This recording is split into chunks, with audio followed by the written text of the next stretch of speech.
Hi everyone, my name is Alex Brady, and today I'm going to discuss source filter theory and how it relates to the process of sound for a vowel and the process of sound for n.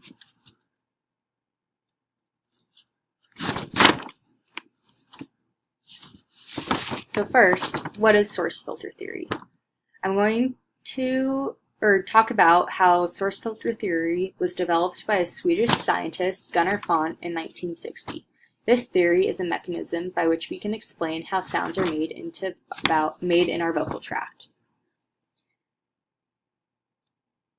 So, there's three parts to create source filter theory for a vowel. First, I'm going to talk about source function.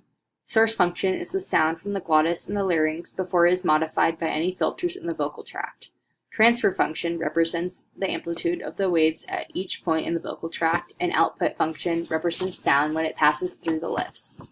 For certain vowels, the vocal tract must change its shape in order to change its resonance characteristics. As the vocal tract changes its shape, the relationship between the oral and pharyngeal spaces change as well. This is because the containers of air will resonate at different frequencies depending on their volume. The vowel I picked is the E sound. By raising the tongue toward the palate to create this vowel, the pharyngeal cavity behind the tongue constriction is enlarged and the volume of the oral cavity in front of the tongue constriction is decreased. This means the first formant will be lower because the greater volume of the pharyngeal cavity resonates strongly to lower harmonics in the glottal sound.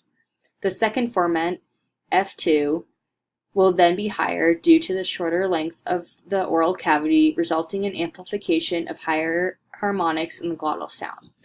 The average fundamental frequency for the E sound for a woman is F1 is 310, F2 is 2,790, and F3 is 3,310.